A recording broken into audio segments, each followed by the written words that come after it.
touching and I'll melt into you. What a fear in my heart, but you're so supreme. I give my life, not for honor, but for you. In my time, there'll be no one else. Crime, it's the way I fly to you. I'm still in a dream, snake eater. Someday you go through the rain, and someday you feed on a tree frog. It's ordeal, the trial to survive. For the day we see new light, I give my life, not for honor, but for you. In my time, there'll be no one else. Crime, it's the way I fly to you. I'm still in a dream, snake eater.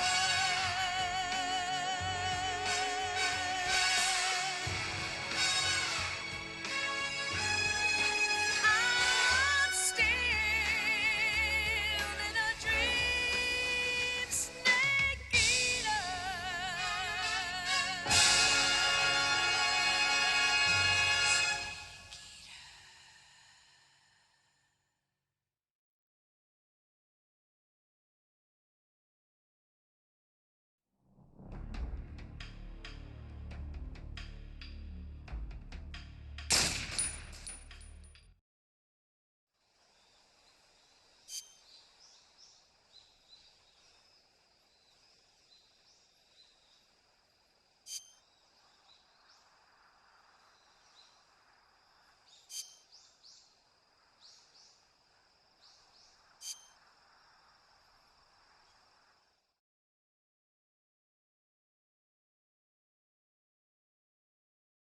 After the end of World War II, the world was split into two, East and West.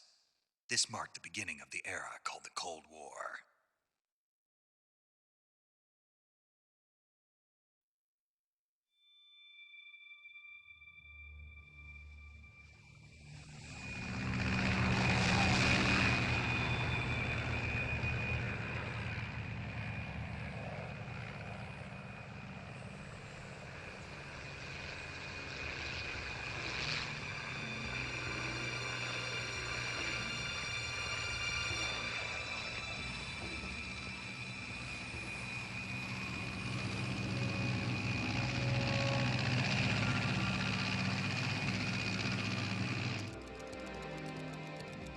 Flying over Pakistan, altitude 30,000 feet. Approaching Soviet airspace. 20 minutes to drop off. Commencing internal depressurization. Equipment check. Arm main parachute. All right. You ready to go? Drop zone still showing a high pressure mass. Cav okay. Good. We've got high visibility.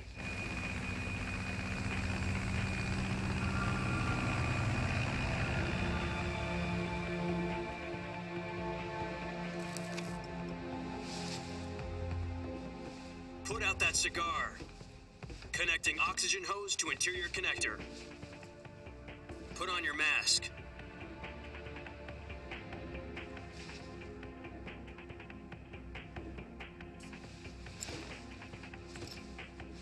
Does this panty waste know what he's doing? Approaching release point. 10 minutes to drop off. Hey, are you deaf? He said put out the cigar and put on your mask.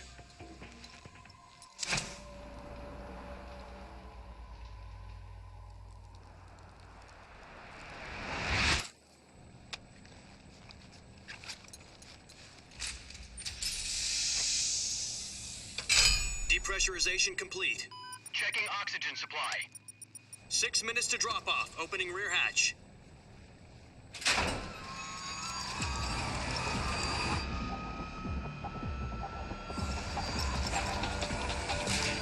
Sunrise.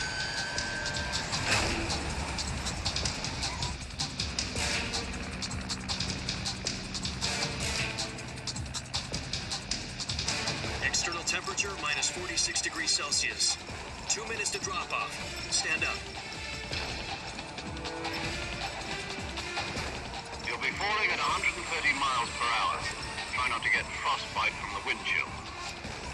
1 minute to drop off. Move to the rear.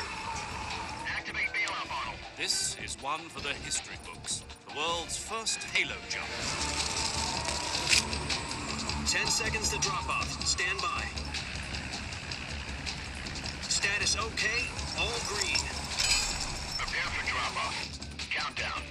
5, 4, 3, 2, 1. Spread your wings And fly. God be with you.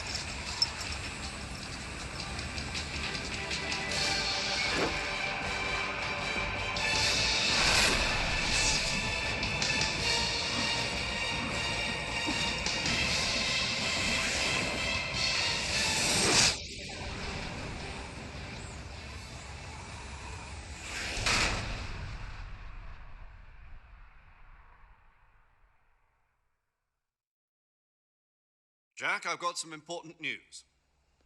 The head of the CIA has finally given us the green light for the virtuous mission. Virtual mission? No, the virtuous mission. The future of our Fox unit depends on it. If it succeeds, we'll be officially organized into a unit. Virtuous mission? Sounds like some kind of initiation ritual. You know, don't get cocky. This isn't a training op. Right. So what exactly is this wonderful mission? Well, about 2 years ago, a certain Soviet scientist requested asylum in the West through one of our moles. His name is Nikolai Stepanovich Sokolov. He's head of the OKB 754 Design Bureau, one of the Soviets' top-secret weapon research facilities, and the East's foremost expert on weapons development. Sokolov? Isn't he that famous rocket scientist? The very same. On April the 12th, 1961, the Soviets achieved the first manned spaceflight in history. The Earth was blue, but there was no God. Well spoken. The rocket that carried Yuri Gagarin to orbit was the A-1, known as the Vostok rocket. Sokolov is said to be the man most responsible for the multi-engine cluster used in that rocket. After Gagarin's flight, Sokolov left rocket development to become the head of the newly established Design Bureau. From a lowly technician to head of a design bureau, that's quite a success story, so why'd he want to defect? It seems he'd become afraid of his own creations. Afraid? Call it a crisis of conscience. And for that, he left his country and his family behind and went over the fence? Not exactly. One of his conditions was that his family was also to be taken safely to the West. We used a mole to get the family out first and succeeded in sneaking Sokolov over the Berlin Wall shortly afterwards. I was the one who conducted the operation.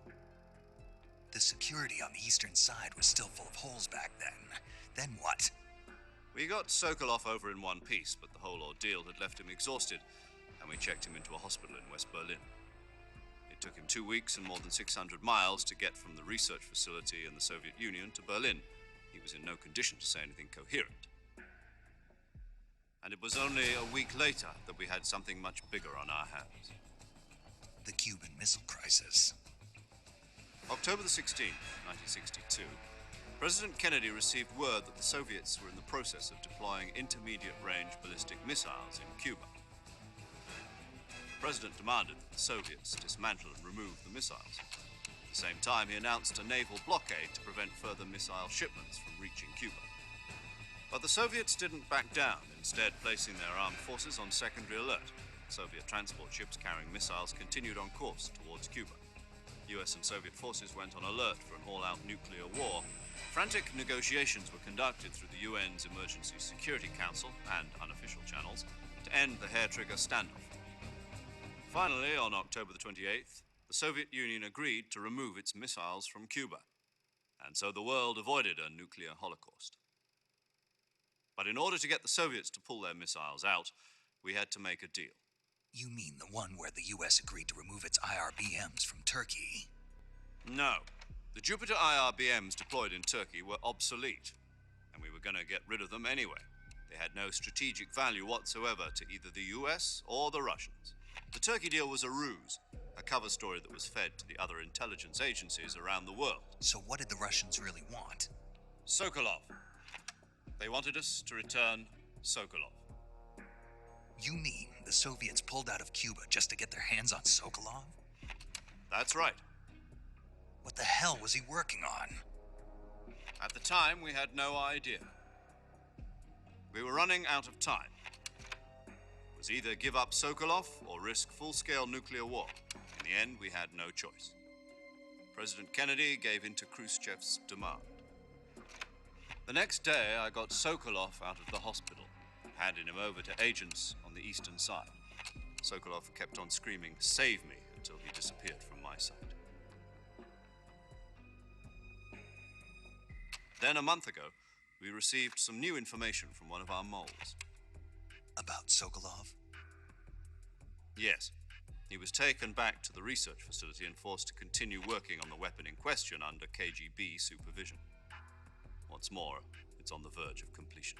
So what kind of weapon is it? Something to do with space rockets? No, missiles. Same technology. I guess you're right. We don't know the details, but it appears to be a new kind of nuclear device. For half a year now, the Soviets have been conducting frequent nuclear tests at Semipalatinsk. Something to do with the weapon, I assume. We're talking about a secret weapon so big that Khrushchev was ready to pull out of Cuba to get it back. Is Sokolov still in the facility? No. According to our intelligence, he's in Selinoyarsk, a place in the mountains about 3 miles to the west that's known as the Virgin Cliffs. The Virgin Cliffs. Nice name for a virtuous mission. They moved him there just recently. Why? Apparently, they're conducting a field test of the weapon, but it's our best chance to get him back. This mission would never have been possible if he was still in the research facility. This is our last chance. Sokolov must have known that too when he contacted us.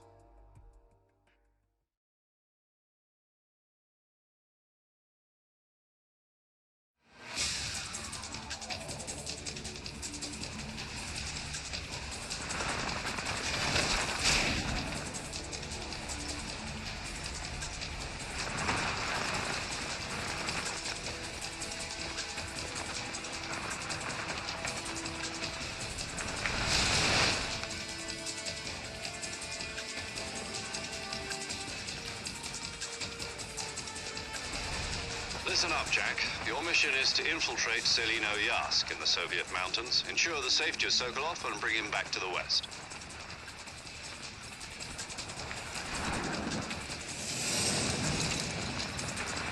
If we don't get Sokolov back before that weapon is complete, we'll be facing a major crisis.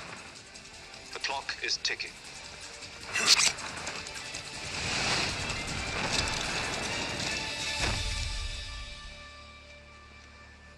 Once we've confirmed the rescue of Sokolov, stand by at the recovery point.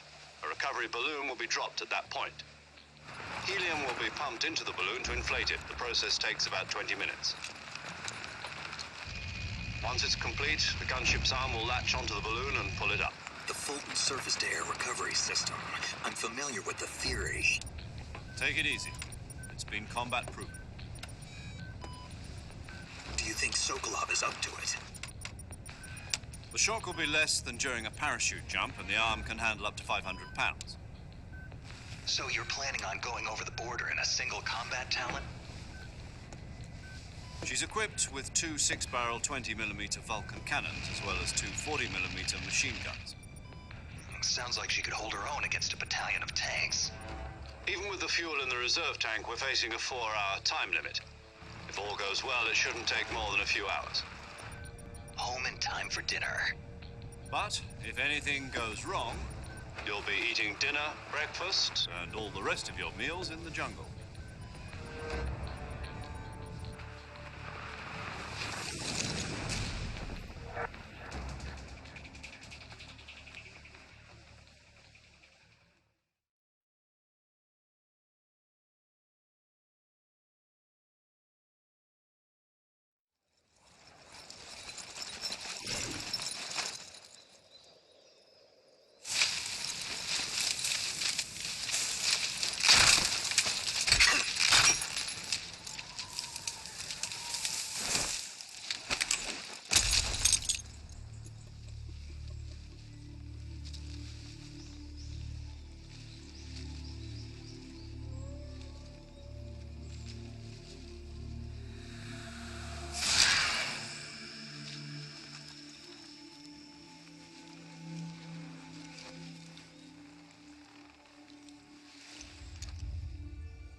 Do you copy?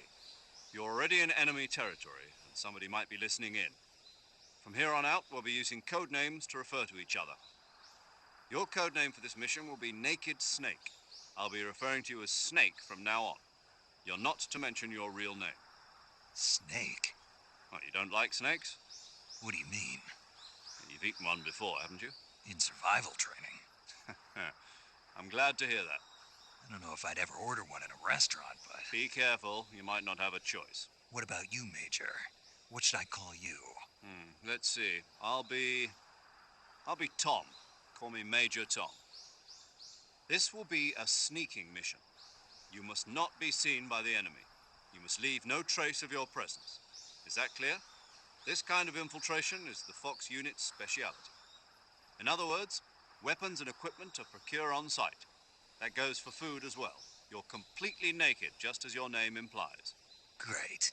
Now I see why you asked me if I like snakes. I suppose calling me Snake was your idea of a joke, too. No.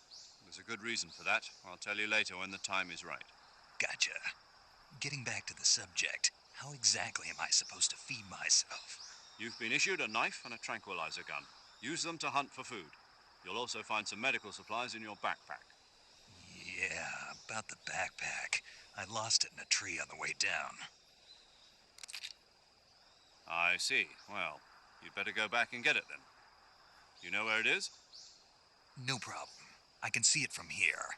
It's stuck on a branch. To climb a tree, stand in front of a tree that's covered in ivy and press the action button. I'll be monitoring your progress over the radio. We can't risk violating Soviet airspace, but I'll be in the gunship. My frequency is 140.85. I'll give you a call if I need to talk to you. If you need to talk to me, use the send function. Okay, Snake, go get your backpack.